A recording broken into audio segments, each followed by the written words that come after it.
today I am filled with disgust as I am looking at pictures of Eddie Izzard. Um, and we're going to start out by talking about something that was actually published a while ago in Vulture. And it's actually Eddie is talking about his memoir called Believe Me, a Memoir of Love, Death, and Jazz Chickens.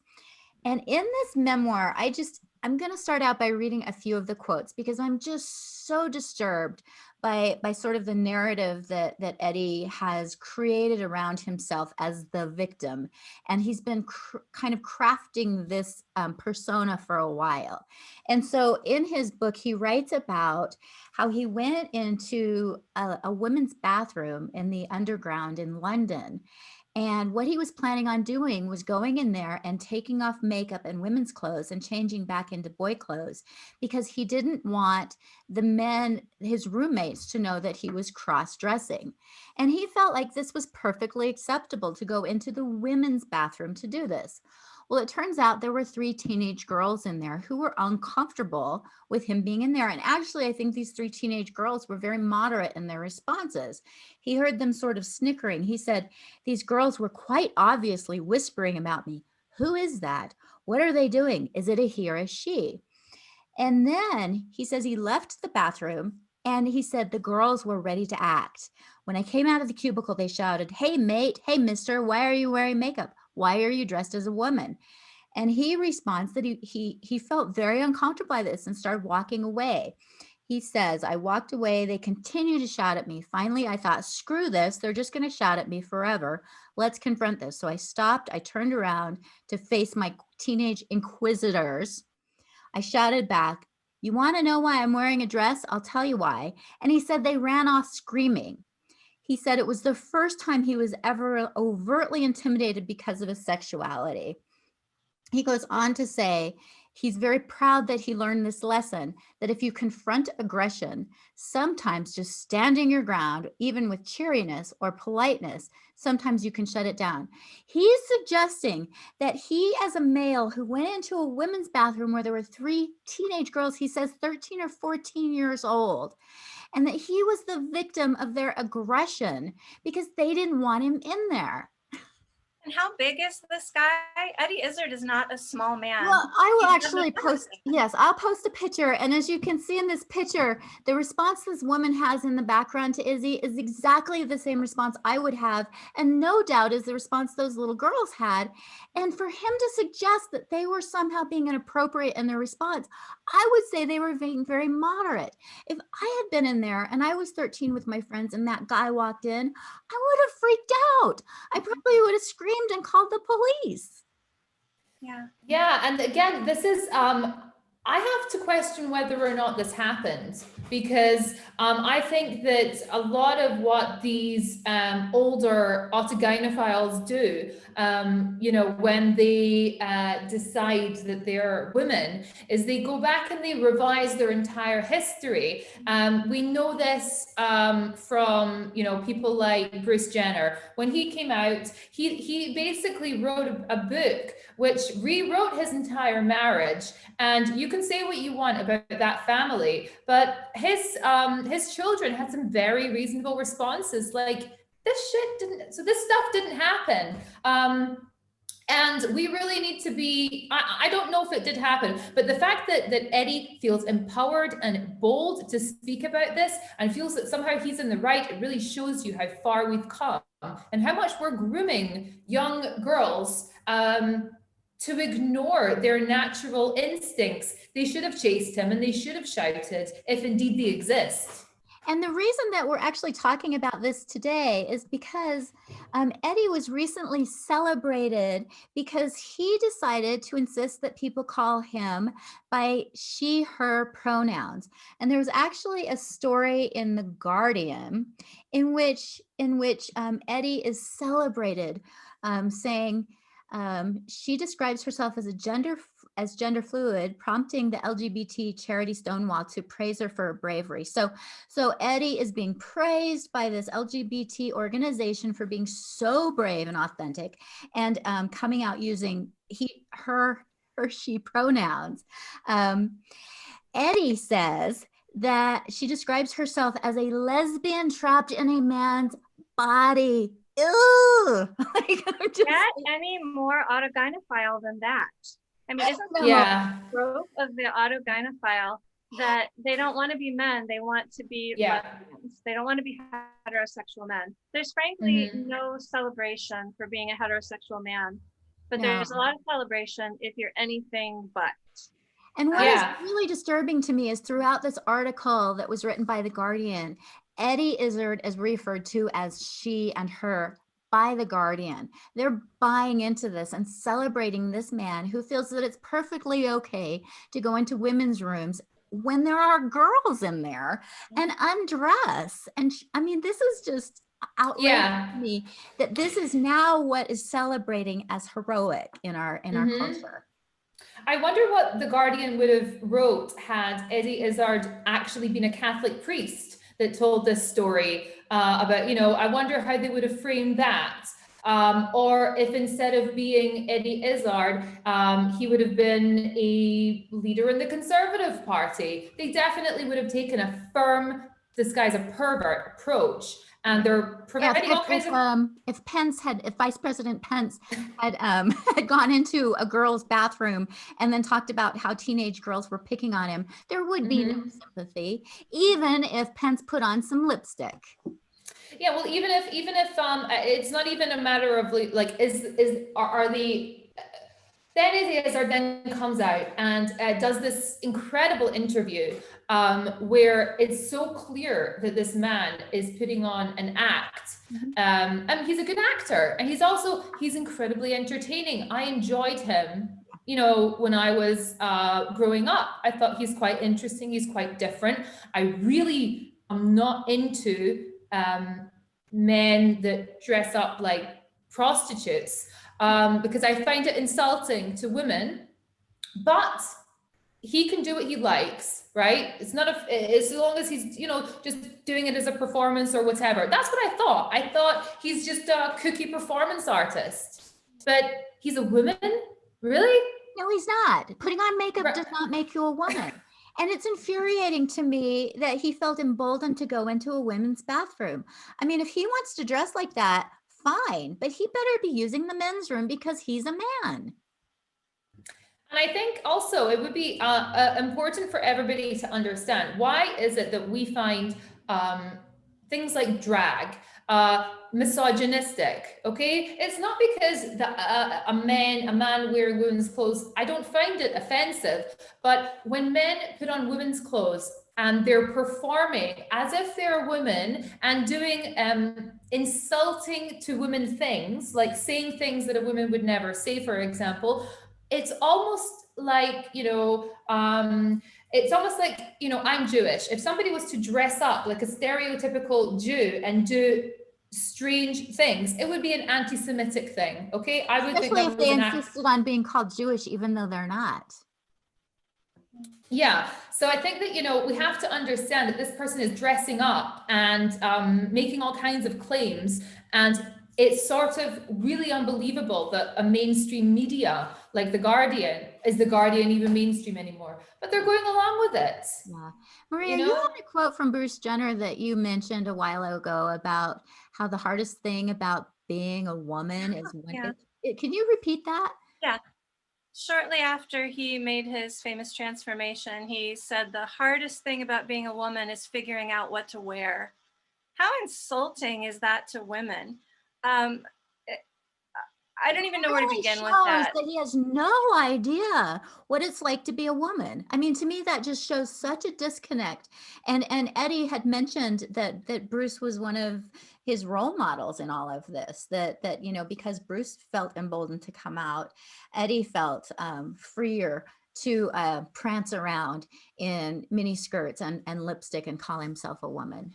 Well, as a woman, it's a hard thing for me to recognize that when I'm in the women's restroom, I may encounter Eddie Izzard or Bruce Jenner, and nobody cares that he's in there. And I may encounter a rapist who is in there, put a little lipstick on so that he could go in and say he's transgender. That my teenage daughters may encounter that. That's a hard thing for me as a woman. Not only childbirth. that, but Childbirth is a your hard thing as teenage well. girls might be vilified if they say anything, if they react as if he is a man, which he is. Yeah. Your teenage daughters could be vilified for that. Well, isn't that exactly what happened with the Israeli Defense Forces with the issue that we talked about a week or so ago? Is this any different? Is Eddie's story any different? No. And I think that how do children process this? I mean, this is, you know, because I'm always sort of like laser focusing on what this does to girls. What does this do to little girls? And I can't imagine mothers now are having to shush their little girls if Eddie Izzard walks in on them, having to shush them and say, oh no, honey, he's really a woman, undermining their entire perception of reality. Mm-hmm. Yeah, and also I think as well that the story is just so misogynistic. Okay, he says he makes this incredible claim. I am essentially transgender. I have boy mode and girl mode. I do feel I have boy genetics and girl genetics. Right. So now he's making a spiritual science claim. What is this? Yeah. I mean, how is this even allowed, right? You know, if I was to say, because we can prove what kind of genetics somebody really does have, right? So surely we should say, come on, Eddie, let's test it out. Let's see if you have half boy blood and half girl blood, or let's see if you have a boy brain or a girl brain. Yeah, we'll test the right testicle and the left testicle and see if they're both male or not. Yeah, I suspect they are. Yeah, and again with this genetics nonsense and this trying to bring a scientific component into what is a mental kind of disorder or a mental thing, it does have medical problems, because we're now seeing girls who think they're boys or boys who think they're girls being misgendered in a medical setting and getting inappropriate medical treatment. So, you know, this is like really wrong. To make this claim, because you might be reading this and think, I didn't know that you could have half boy genetics, half girl genetics and switch in between modes. That's really incredible. And it's none of this is based in reality. It's all total nonsense. And how are we going to dig ourselves out of this? Well, and the other thing that I found really disturbing about what Eddie Izzard said is that at some point when he realized he was a lesbian, he felt emboldened now to ask other lesbians out, and like he was part now of the lesbian club. And as we know, this is incredibly dangerous. Eddie Izzard probably wouldn't fool anybody, but there are men who probably could fool women into thinking that they're women, and they go out, and that puts a woman in a very vulnerable position if they're being tricked into believing that somebody is a woman when they're not. And for Eddie to almost like brag about it, like, oh, now I'm part of the lesbian club, is just so offensive. And also it really harkens to the predatory nature of this identity. Well, and I've heard transgender identified men who identify as women argue that they should not have to reveal whether they have a penis or not. They shouldn't have to reveal in a dating situation ever. Like they feel that they should confidently be able to just impersonate a woman throughout a relationship and never reveal that to a woman. I don't think any woman is going to be fooled here, right? I mean, I think that your average woman on Tinder, you know, may have more of a discerning eye than to think that Eddie Izzard's a woman. But let's not pretend that every woman out there or every man out there on the dating market does have a discerning eye, or is aware even that this type of trickery goes on. I think that I think anybody who is uninformed about this should Google the cotton ceiling, what that means. I don't want to explain what it is because it's too disgusting. And they should Google the boxer ceiling and see the type of online harassment that both men and women get from people who are impersonating the wrong sex and demanding access to the dating markets. I mean, Really disturbing. I think really disgusting. And then, but I do have to say that all of this comes across as being very theatrical, and very staged managed, the same way that Caitlyn Jenner, Bruce Jenner, came across as very staged managed as well. And I can't help but think, why do we have all of this in the same month as the Kira Bell case, and as the same month as other people are coming out and speaking about what's happened to them? We have these stories about Ellen Page and Eddie Izzard, and it's almost like puppeteering. It's like, look over here, don't look over there. Right. Yeah, and don't look at really what's happening here, which is women are being brainwashed to accept males in their spaces where they're vulnerable. We're being taught that our consent doesn't matter. Girls especially are being bamboozled by this. And I think, as you said, Alex, we know what's going on. It's just that a lot of women have accepted it because they want to be politically correct. They don't want to hurt anybody's feelings. And I understand that. I mean, at one point in my life, I was there. I didn't want to hurt somebody's feelings. And I didn't understand that for most of these cases, these are autogynephiles. These are not people who have authentic identities. These are men who are getting their yayas off by infiltrating women's spaces. This is predatory behavior. And we should not have to subjugate our rights and protections for the feelings of men under any conditions, but especially not when it's for a sexual proclivity. One thing I think so many people are afraid of is that as soon as you speak out against this, and Alex and Aaron, you both know what I'm talking about, you lose friends. You lose friends. This has been set up, as so many things in society right now, as right, wrong, good, evil, black, white, on, off. And I think about the term ally. Just the term ally. What is an ally? It's somebody who supports you and does what you want. They are politically aligned with you. What's the opposite of an ally? An enemy. There's no middle ground there. There's no neutral ground. You're either an ally or an enemy. You either are a trans rights advocate or you're a homophobic hater, zealot, bigot. There's no difference. And so we've really been manipulated by the kindness argument, but what we've really been manipulated by is our social circles shrinking. Because as soon as I even questioned this in my district, I became one of the most hated women in my city because I spoke out against it. And I get it. But what I would like to say to people who are listening to this is, if you are supporting this because you don't want your friends to not like you, I think you need to ask what kind of friends you have. Yeah. If those are your friends, maybe you need a little better caliber of friend than you surrounded yourself with. Yeah, because it's important. These are ultimately, this is about girls and women being able to define themselves and to have safe spaces. And if you're willing to throw women and girls under the bus in order to be kind to these men who want to wear lipstick and high heels, then you really do have to question you know, where your values are. And is this really about kindness? Because if it's really about kindness, we're not going to accept that those 3 little teenage girls were were being mean, haters, inquisitors, as he said, by questioning him being in the bathroom. They were being honest and concerned and possibly even scared, which is what they should have been. In fact, as I said, I'm surprised that they didn't react more vehemently. And we're teaching girls now to just accept that men are going to come in their bathrooms, and just to accept that that's going to happen, and to know that if they speak out, they're going to be labeled as transphobic and haters. And so gradually, more and more of our boundaries are being broken down.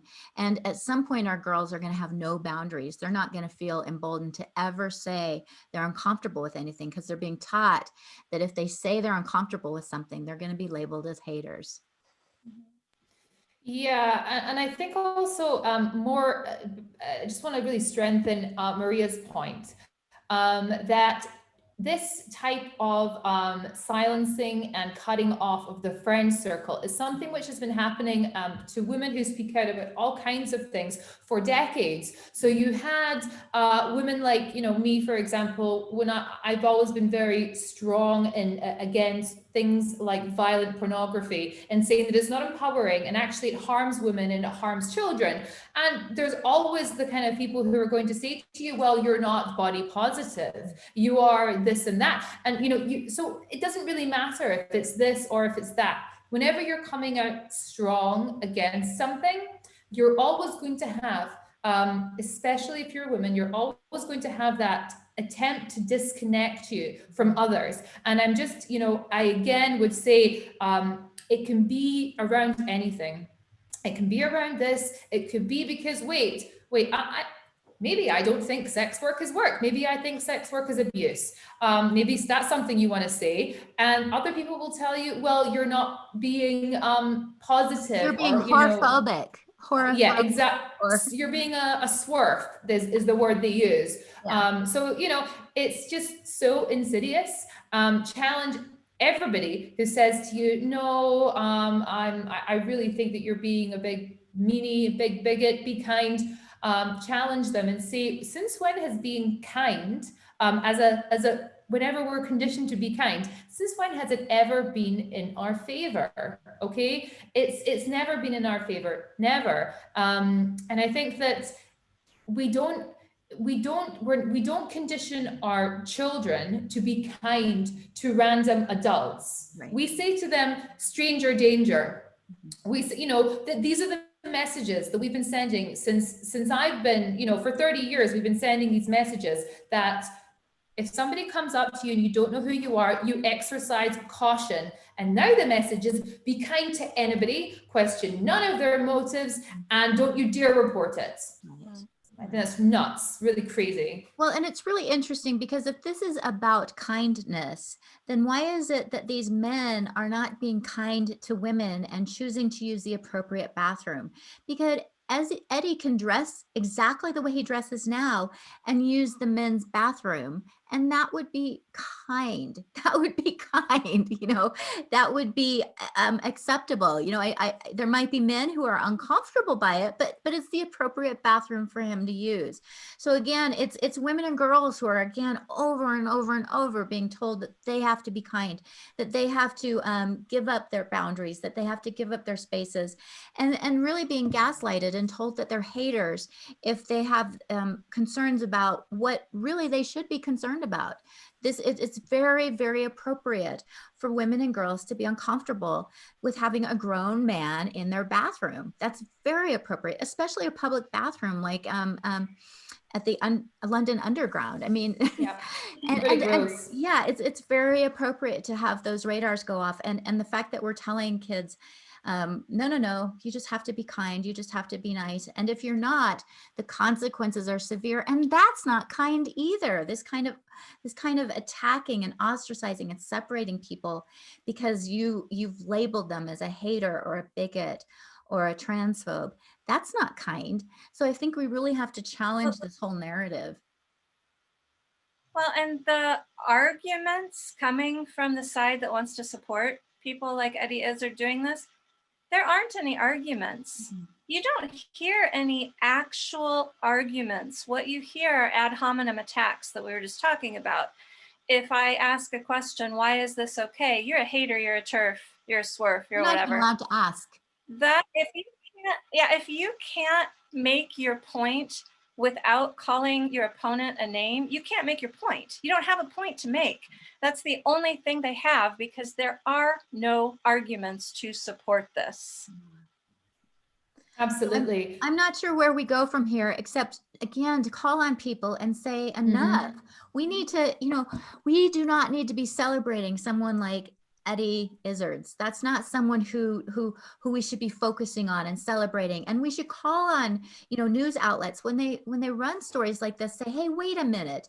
We should not be celebrating this guy who is pushing into women's spaces, who is talking about being a lesbian trapped in a man's body, who is, insisting on being called by female pronouns, even though he's not. I mean, so we really need to be pushing back on this. And it's hard because, as you said, Maria, we do lose our friends. Sometimes we lose our jobs. Sometimes we are even put in danger. We get threats because of standing up to this, but we have to, because the stakes are too high.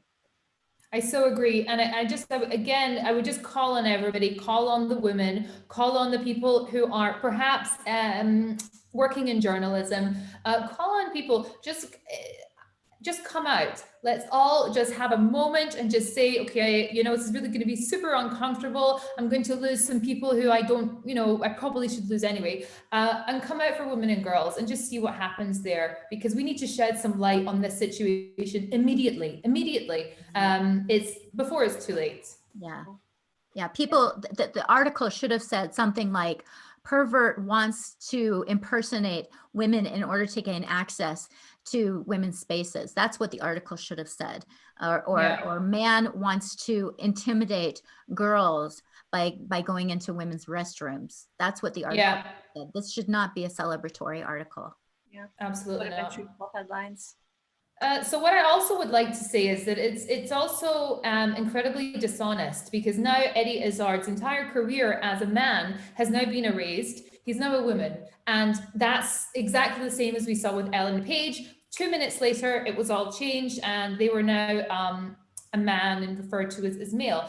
And I think this is prolonging the idea in children's minds that changing sex is actually possible. And that's why we know that there's so many teenagers and children that are suffering with their, you know, their biological, you know, reality, biological sex.